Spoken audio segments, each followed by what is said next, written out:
Hello, Lab. Lalab? Kumusta dyan sa atin, Lab? Ayos lang, maulan. Ay, grabe. Sinisipon na ako dito, Lab. Sobrang lamig ng klima dito sa Amerika, Lab. Ah, Putangin na lab. Kasi puro lab, natalsik dito. sinisipon ako, Lab. Sobrang lamig dito sa Amerika, Lab. Sipon mo lab, natalsik. Natalsik, Lab. Nasa video ko lang man tayo. Paano natalsik yun dyan? Nasa Pilipinas ka. Ang layo-layo ng Amerika sa Pilipinas. Abot sa akin sipon mo. Ay, Lab. Magpapadala ako mamaya ng pera sa'yo. Kano? Pwedeng 5,000 lang muna. Bakit 5,000 lang? Nang bababae ka na yata dyan ah. Hindi wala. Ba't ako mabababae dito? Alam mo namang ikaw lang ang love ko dito.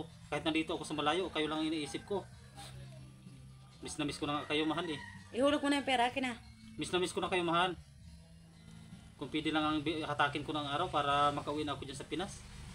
Huwag ka na muna umuwi. Bakit naman? Marami pa tayong utang. Yun na nga eh, marami pa tayong utang, yun ang iniisip ko. Kaya ayaw ko pang umuwi dyan. Pero sa totoo lang, gusto ko nang umuwi dyan. May ka na magdrama, ihulog mo na yung pera. Hulog eh, gabi pa dito, hindi pa ako makalabas. Lumabas ka. Mamaya pa. Anong oras dyan sa atin ngayon? Sa Pinas? Alauna. Alauna ng hapon. O dito, gabi, madaling araw pa dito, 2:00 na madaling araw. Ay, gising na mga tao yan. Akin na Wala ihulog pa, mo na. sarado pa ang At mga... gamit ko. Sarado pa yung papadalhan dito ng pira. Sarado pa. Mamaya na lang, makapagantay ka man siguro. Kailangan ko na nga. Anuhin mo.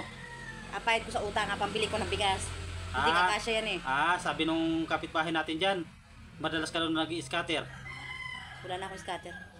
Sabi nung kapitbahay natin dyan ha, nagka-scatter ka daw. Adi ka na daw sa scatter. Hindi nga. Ay, hindi na ako magpapadala muna. Ikaw, may Iipunin ko lang yung pira dito. Inuubos mo lang naman sa sugal yung pinapadala ko dyan. Pag nalaman-laman ko lang may babae ka dyan. Mayos ka. Ikaw ang mayos.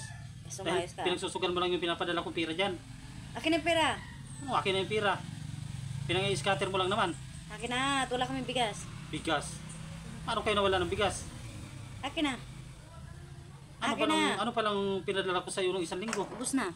Di ba nagpadala ko sa iyo nung 1 linggo? Ubus na nga. Akin na. Magkano yung pinadala ko sa iyo nung 1 linggo? 10,000 yun. O, Saan napunta? 10. Saan napunta ang 10,000? Pinabayad ko sa utang. Pinabayad mo sa scatter? Umayos ka ha? Mayos ka. Pag nakauwi lang ako dyan sa Pinas at nalaman ko na pinagsusugal mo yung lahat ng mga pinapadala ko dyan, naipagawa mo na ba yung bahay natin? Hindi. Di ba sabi mo papadugsungan mo yung kusina natin dahil maliit?